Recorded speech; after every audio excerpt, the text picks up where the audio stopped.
चलिए बेटा ध्यान दीजिए सभी लोग, हम लोग जो है संख्या और संख्यात्मक पद्धति को, ठीक है, जो उसके कंसेप्ट है वो पढ़ चुके हैं। आप क्या करेंगे, अभ्यास प्रश्नों को हल करेंगे। ठीक है, अभ्यास प्रश्नों को हल करने से क्या होता है, अब देखिए आएंगे तो प्रश्न ही के रूप में, वो आपको जो पढ़े वो कॉपी में थ्योरेटिकल, उसको जो है यहाँ पे एप्लीकेशन करना है, उसका प्रयोग करना है। ठीक है ना, जो आप पढ़े उसका प्रयोग करना है।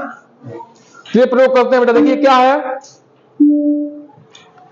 हम जो है यहाँ पे कंसेप्ट के साथ चलेंगे, तेजी नहीं अपनाएंगे। ठीक है, ताकि आपकी जो समझ है वो डेवलप हो, बाद में जब आप प्रैक्टिस करेंगे तो अपने आप तेजी बढ़ जाएगी। ठीक है, पहले समझ को जो है हम लोग डेवलप करते हैं। 6253 में 6 के स्थानीय मान और अंकित मान में अंतर है। ठीक है बेटा, ध्यान दीजिए सभी लोग। देखिए ये है 6253, तो ये क्या है, इकाई है, दहाई है, सैकड़ा है, हजार है ना बेटा, बोलिए ये चीज है ना। अब बोलिए बेटा, देखिए स्थानीय मान क्या होता है, उस संख्या में उसके स्थान का मान। तो हम लोग स्थानीय मान निकालते हैं, ये 6 है, 6 किस स्थान पे है, इकाई, दहाई, सैकड़ा, हजार। उसमें हजार से क्या कर देंगे, गुणा कर देंगे, तो क्या जाएगा, 6 का में 6 और 3 जीरो बढ़ जाएगा। ठीक है ना, 6 हो जाएगा। अब बेटा अंकित मान या जातीय मान, या अंग्रेजी में कहें तो फेस वैल्यू, एक ही है। ठीक है, अंकित मान, जातीय मान या फेस वैल्यू एक ही चीज है। तो जो वो अंक है उसका अंकित मान और जातीय मान एक ही हो जाएगा, वही हो जाएगा, सेम टू सेम। ठीक है, तो क्या हो जाएगा बेटा, उसका अंतर का, अंतर में क्या होता है, घटाना, योग में क्या होता है, जोड़, है ना। अंतर में क्या होता है, घटाना, और योग में जोड़, तो अंतर कर देते हैं बेटा। क्योंकि देखिए फेस वैल्यू, अंकित मान या जातीय मान वही अंक होता है। ठीक है, उसमें कोई चेंज नहीं होता, हम लोग पढ़ चुके हैं। तो घटाओ बेटा, ये इसमें से 0 में से घटेगा, नहीं घटेगा, तो यहां से जाएगा तो क्या जाएगा, ये 10 हो जाएगा, ये 5 जाएगा, फिर यहां जाएगा तो क्या जाएगा, ये 10 हो जाएगा, ये 9 हो जाएगा, ये 10 हो जाएगा, ये 9, 10 में से 6 गया 4, 9 में से 0 गया 9, 9 में से 0 गया 9, और ये 5। बोलो कौन सा उत्तर आया, तो आपका ए आंसर आ गया। ठीक है ना बेटा, ए आंसर आपका आ गया। अगला प्रश्न, ठीक है, अगला क्या बेटा, देखिए कह रहे हैं बेटा कि 2022 में शून्य का स्थानीय मान है। ठीक है बेटा, देखिए सुनिए, 2022 है ना, इसको हम लोग समझेंगे पहले, ठीक है, उसके बाद चर्चा करेंगे। हजार, ठीक है ना, इकाई, दहाई, सैकड़ा, हजार, ये किस स्थान पे बेटा, सैकड़ा के स्थान पे है, तो क्या जाएगा, 100 जीरो जीरो। ठीक है बेटा, तो क्या जाएगा उत्तर बी। अब ध्यान समझिए बेटा, शून्य जो है किसी भी बड़ी से बड़ी संख्या में कहीं पे स्थान पे हो, उसका स्थानीय मान, ठीक है, हाँ, शून्य का स्थानीय मान, ठीक है, शून्य का स्थानीय मान और अंकित मान, और अंकित मान शून्य ही होता है। क्या होता है, शून्य ही होता। कितने से बड़ी संख्या में शून्य कहीं पे भी आ जाए, 0 से गुणा करेंगे तो 0 बना देगा, बनाएगा कि नहीं बनाएगा। तो शून्य ही ऐसी संख्या है जिसका स्थानीय मान और अंकित मान शून्य होता है, वही होता है, बाकी कोई ऐसी संख्या नहीं। ठीक है, बाकी 1 2 3 4 5 6 7 8 9 ये स्थान के हिसाब से अपने स्थानीय मान को चेंज कर लेंगी। ठीक है बेटा, बात समझ में आ रही है, तो ये बात ध्यान रखनी है। अगला क्या बेटा, तीसरा, निम्नलिखित में से कौन अभाज्य संख्या नहीं है। ध्यान से पढ़िए, अभाज्य संख्या नहीं है यानी कि भाज्य है, इन्हें कहने का मतलब है जी, अभाज्य संख्या कौन है बेटा, जो 1 से कटे और अपने आप से कटे, जो 1 से कटे और अपने आप से कटे वो अभाज्य है। तो अभाज्य नहीं कह रहा है ना, तो इसका मतलब भाज्य है। ठीक है, तो देखिए बेटा 19 है, 19 को देखते हैं, 19 किससे कटेगा, 1 से कटेगा और 19 से कटेगा, इसके अलावा किसी से कटेगा नहीं कटेगा। 23 भी 1 से कटेगा और अपने आप से कटेगा। 29 भी 1 से कटेगा और अपने आप से कटेगा।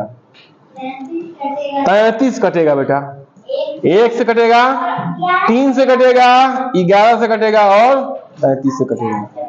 बेटा मन को चिपका दिया बढ़िया से उसको, ठीक है ना। तो ये कह रहा प्रश्न समझिए कि अभाज्य संख्या नहीं है, यानी कि भाज्य है। तो भाज्य कौन है? ये है। भाज्य संख्या कौन सी होती है? कि जो एक और अपने आप के अलावा कम से कम एक संख्या से और कटे, वही ना भाज्य होता है जी। तो 33 क्या हो गया? भाज्य हो गया। ठीक है बेटा, बोलिए। और ये संख्याएं क्या हो गई? ये सब क्या हो गई? ये हो गई अभाज्य। सॉरी, बातें समझ में आ गई बच्चा? चलिए ये देखिए क्या है, निम्नलिखित में से कौन एक अभाज्य संख्या है? निम्नलिखित में से कौन एक अभाज्य संख्या है? बताओ। देखिए अभाज्य संख्या क्या होगी बताओ बेटा? जो 1 से कटे और अपने आप से कटे, इन होगा। देखो 27 क्या है? 1 से कटेगा, 3 से, 9 से और 27 से। तो ये क्या हो गई? ये भाज्य हो गई। बोलिए हुई कि नहीं हुई बताइए। हम लोग पहले कंसेप्ट को मुफ्त कर रहे हैं बेटा, तेज करना होता तो तुरंत हम लोग कर लेते, लेकिन पहले हमको समझ को अपने मजबूत करना है। ठीक है ना बेटा। 57 बेटा, देखिए 57 है तो 1 से कटेगा, 3 से भी कटेगा, 7 5 12 हो रहा है कि नहीं हो रहा है? 19 से भी कटेगा, 19 के 57 और 57 से कटेगा। तो ये भी क्या हो गई? भाज्य हो गई। हाँ तो देखो 77 किससे कटेगा? 1 से, 77 से, 7 से और 11 से। तो ये भी संख्या क्या हो गई? भाज्य हो गई। 97 बताओ कटेगा किससे? 1 और 97 किससे कटेगा? तो ये क्या हो गई? अभाज्य हो गई। बात समझ में आ रही? समझ में आ? तो ये संख्या क्या हो गई? ये अभाज्य हो गई, ठीक ना। 97 क्या हो गया? अभाज्य। भाज्य क्या है? जो एक और अपने आप के अलावा किसी एक, कम से कम 1 से कट जाएगा, 2 से कट रहा है, ये तो भाज्य हो गया। ये भी भाज्य हो गया। एक और अपने आप के अलावा कट रहा है, एक और अपने आप के अलावा किसी से नहीं कट रहा है, तो ये क्या हो गया? अभाज्य हो गया। भाज्य मतलब क्या होता है? कि विभाजित तो होना, ठीक है, मतलब एक और अपने आप के अलावा। अभाज्य मतलब विभाजित ना होना, एक और अपने आप के अलावा किसी से, ठीक है। अगला प्रश्न बेटा, प्रथम 2 अभाज्य संख्याओं का योग, ठीक है। प्रथम 2 अभाज्य संख्याओं का योग। देखिए बेटा 2, ठीक है, और 3। समझिए बेटा, 2 किससे कटेगा? 1 से कटेगा और अपने आप से कटेगा। 3 भी 1 से कटेगा और अपने आप से कटेगा। 2 सबसे छोटी अभाज्य संख्या है, सम अभाज्य संख्या, ठीक है। सम अभाज्य संख्या भी है, अभाज्य संख्या भी है। 2 और 3 भी वही हाल है। तो दोनों का सम योग आ रहा है ना, 2 और 3 को जोड़ दो, कितना जाएगा? 5। तो क्या जाएगा? डी। ठीक है बेटा, तो एक बार फटाफट जो है 1 मिनट में रिवीजन कर लेते हैं हम लोग। स्थानीय मान और अंकित मान का अंतर निकालना है। तो पहले स्थानीय मान निकाल दिए, अंकित मान वही होता है, या जातीय मान या फेस वैल्यू वही होता है, घटा दिए, ये आ गया उत्तर, ठीक है।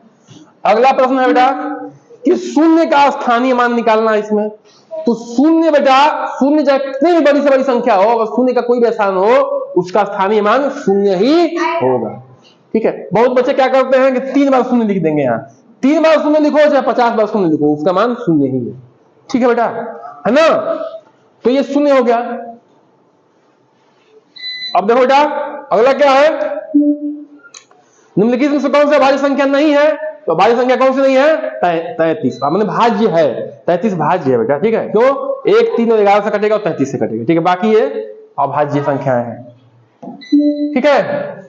निम्नलिखित से कौन सा अभाज्य संख्या है? तो अभाज्य संख्या कौन है? 97, ठीक है ना। बाकी ये क्या है, भाज्य, हम लोग इसको देख लिए हैं। अगला क्या बेटा देखिए, प्रथम दो भाज्य संख्याओं का योग, तो 2 जो है सबसे छोटी अभाज्य संख्या है, 1 और 2 से कटती है। उसके बाद 3 आता है, दोनों को जोड़ दिए, योग माने क्या होता है, जोड़ना। तो आप लोग क्या करिए, इसको नोट डाउन करिए, ठीक है ना।